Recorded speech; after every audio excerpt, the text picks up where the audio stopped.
예, 지금부터 사단법인 4.16 세월호 참사 가족협의회, 그리고 4월 16일의 약속 국민연대, 그리고 민주사회를 위한 변호사 모임, 세월호 참사 대응 TF가 공동으로 주최하는 검찰 세월호 특별수사단에게 촉구하는 의견 표시 기자회견을 시작하도록 하겠습니다.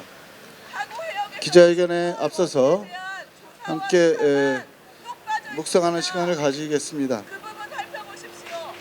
곧 세월호 참사 6주기가 다가오고 세월호 참사 피해자 가족들과 4.16 연대는 지난주부터 오는 4월 18일까지를 기억, 책임, 약속을 실천하는 추모의 달로 선포하고 앞서 가신 304분의 영령을 기억하고 앞으로 진상규명과 책임자 처벌 그리고 안전사회를 위해서 우리가 가야 될 길을 함께 생각하고 또 실천하고 있습니다.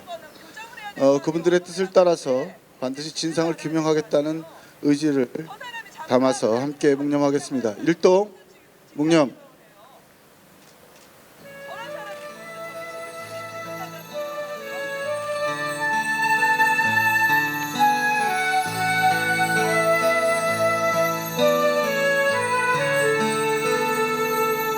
우리는 이 참사의 진상을 밝히고 그리고 책임자를 처벌하고 보다 안전한 사회를 만들어서 고통스럽게 희생되신 304분의 영령께 조금이라도 나은 우리의 미래를 보여드리기 위해서 노력해 왔습니다. 결과로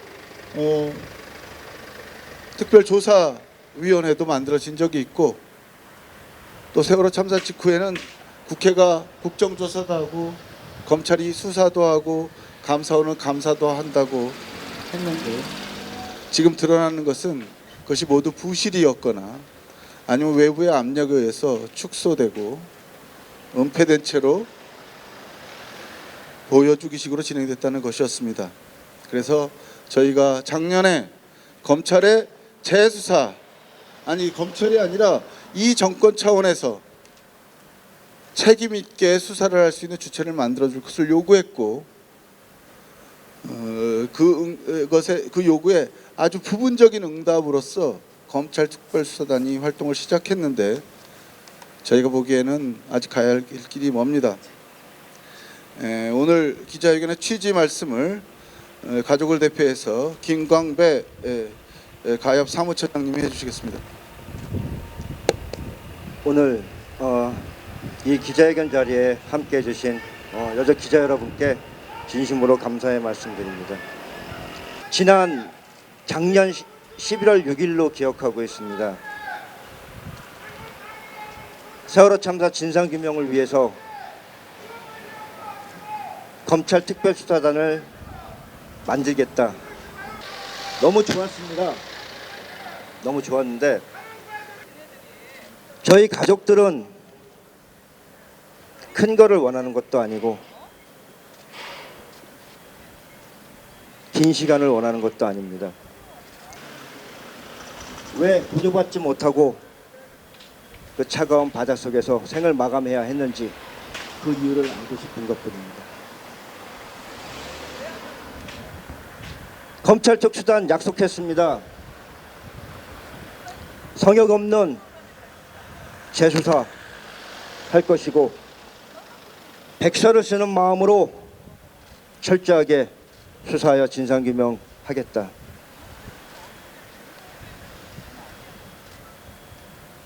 이제 저희 가족들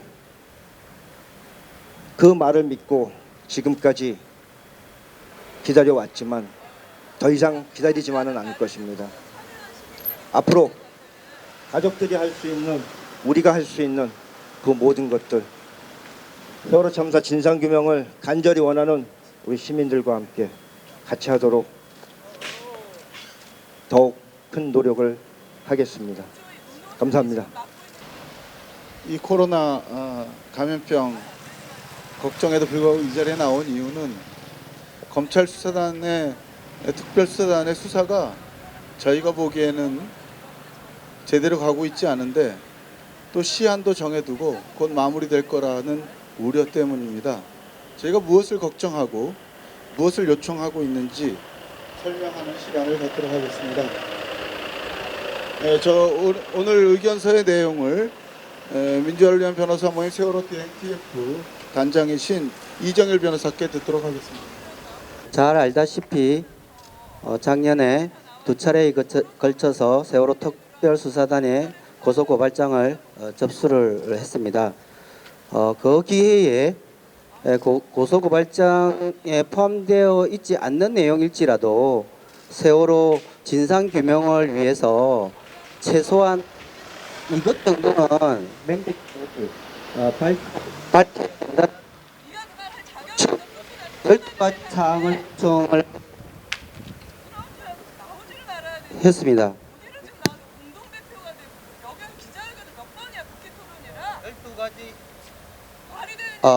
예, 12가지 요청 사항을 구두로 해서 특별수사단에서 수사를 제대로 하기 위해서 여러 가지 한계가 있다라는 사실을 인지하고 저희들이 왜 12가지 진상규명 요청 사항으로 최소한 밝혀야 될 사항을 이번에 50페이지에 달하는 의견서로 접수하려고 합니다. 12가지 요청 사항이 갖는 의미는 세월호 특별수사단의 수사 의지를 가늠하는 기준이 될 것이고 수사 결과 발표에 그 내용과 관련된 내용이 철저히 규명되지 않는다라고 하면 특별수사단의 성과로서 가늠할 수 있는 지표가 될 것이라고 생각합니다. 그래서 오늘 12가지 요청 사항을 간략하게 설명을 드리겠습니다. 첫 번째 요청 사항은 세월호 침몰 원인과 관련된 겁니다. 잘 알다시피 세월호 AI 스테이트는 세월호 그날 침몰 사항을 설명하는 가장 강력한 증거입니다.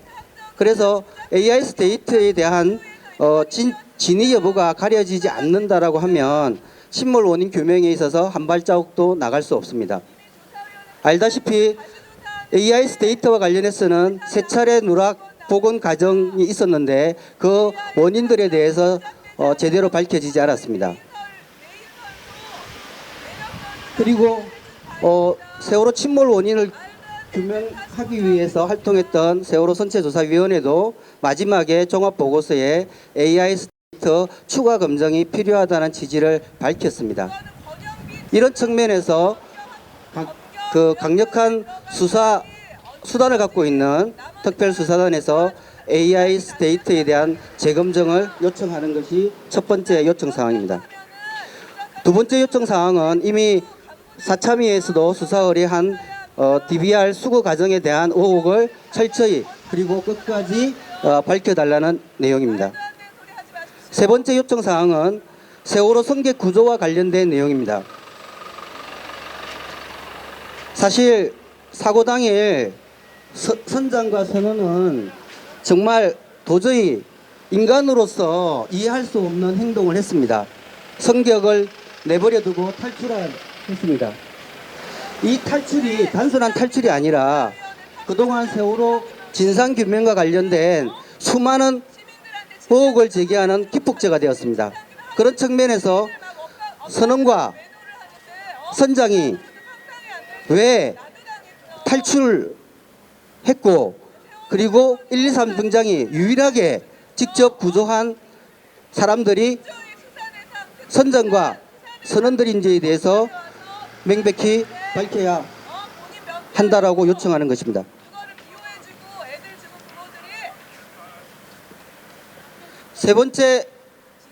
네 번째 요청 사항은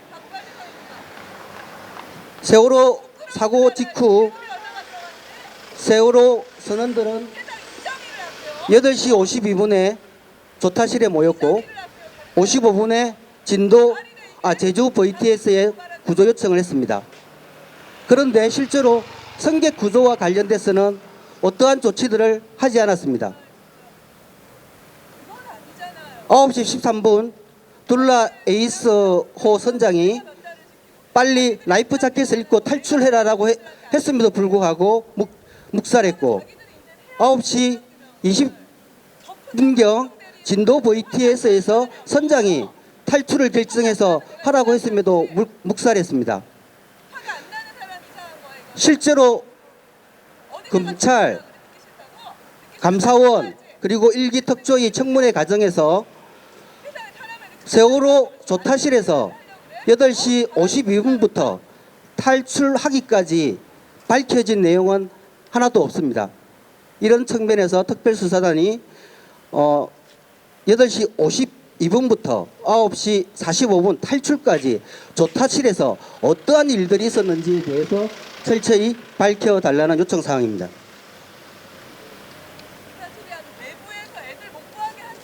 예, 다섯 번째는 세월호 사무장 양대홍 씨가 사고 한 달 후에 수습되었습니다. 수습 내용을 확인하는 금시조서에 양대홍 사무장의 차기 복장이 어문입니다. 양대홍 사무장은 일반적으로 평소에 그리고 당일에도 흰색 제복을 입고 있었습니다. 이것은 여객부 직원들이 일반 승객과 구분하기 위해서 흰색 계통의 제복을 입는 것입니다. 그런데 수습 당시의 금시조서에는 양대홍 사무장의 차기에 대한 기술 내용이 있는데 검정색 상하 일체형 작업복으로 기재되어 있습니다. 그 급박한 순간에 흰색 제복을 입고 수습돼야 되는 것이 합리적이라고 생각할 수 있는데 왜 검정색 상하 일체형 작업복으로 수습되었는지에 대해서 의문입니다. 이것에 대해서 밝혀달라는 요청사항이 다섯 번째입니다. 여섯 번째 요청사항은 침몰 후 생존자 수색과 관련된 대표되는 최근에 사참위 요청사항과 관련돼서 임경빈 군에 대한 구조 과정에 대한 응급 헬기로 이송하지 않고 단정으로 이송한 과정에 대해서 철저히 그리고 끝까지 밝혀달라는 요청사항입니다. 그 다음에 세월호 사고 후 정부의 대응과 진상 은폐와 관련된 사항입니다. 아마 언론에 보도된 내용에 의하면 사고 당일 8시 반에 국가안전보장회의 NSC 회의가 있었습니다. 그리고 그 회의에는 정부 차관 및 국정원 1차장이 참석을 했습니다. 해경본청은 9시 5분에 목포 해경으로부터 세월호 침몰 사고에 대한 상황 보고서를 접수했습니다.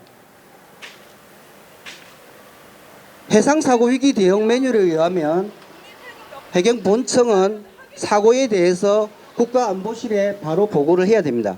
그러면 합리적으로 보고가 있었다라고 하면 9시 5분경에 국가안보실 또는 NSC에 보고가 되었을 가능성을 생각해 볼 수 있습니다. 그런데 청와대 포함해서 국가안보실은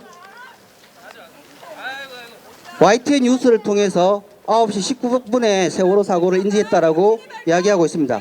도저히 납득할 수 없습니다.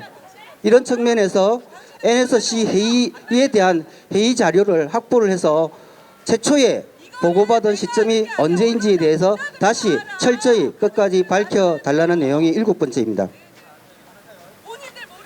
여덟 번째는 검찰 수사 외압과 관련돼서 철저히 밝혀달라는 내용이고 9번째는 처리 활동 방해와 관련돼서 끝까지 밝혀달라는 내용입니다. 10번째 요청사항은 국정원과 관련된 사항입니다. 아마 사고 직후에 국정원과 관련된 의혹은 크게 세 가지로 제기되었습니다. 첫 번째, 해상사고 보고 개통도에 의하면 세월호만이 국정원에 사고와 관련된 내용을 보고하도록 되어 있습니다. 두 번째, 세월호 침몰 후 입양된 노트북에서 국정원 지적 사항이 나왔습니다. 이러한 것들이 전혀 제대로 규명되지 않았습니다. 그리고 목포 해경에서 선원들이 조사를 받았는데 특히 일단 손지태는 목포 해경에서 조사받은 진술 조서는 4월 16일과 4월 20일 두 개가 존재합니다. 그런데 그 이후에 검찰 조사에서 손지태는 매일 조사를 받았다라고 진술을 했는데도 불구하고 검찰이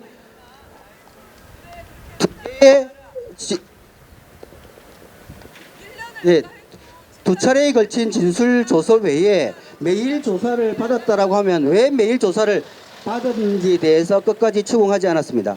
특히 손지태는 진술 조서를 받은 날짜 4월 16일과 4월 20일 사이 4월 17일인 오전 9시 20분경에 자기 아내에게 문자를 보냅니다.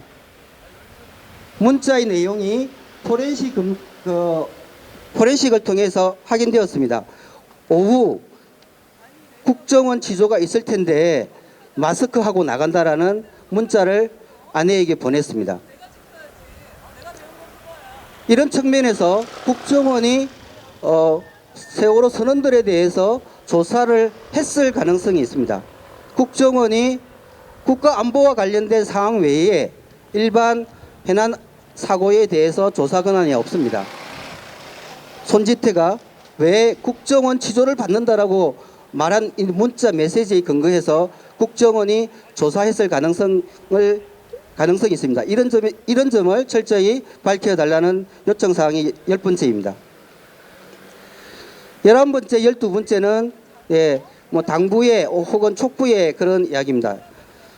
세월호 참사와 관련된 진상규명을 하기 위해서는 특별 수사단이 내 힘만으로는 할 수 없다라고 가족들은 판단하고 있습니다. 사참위와 적극적으로 공조를 해서 끝까지 세월호 진상을 밝혀달라는 당부와 촉구의 요청입니다.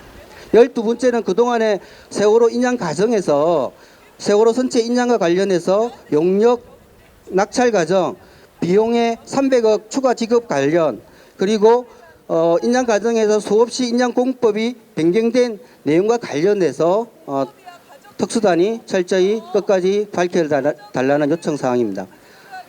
저희들이 12가지 요청 사항을 나름대로 합리적인 근거와 자료를 갖고 의견서로 작성했고 오늘 제출을 할 것입니다.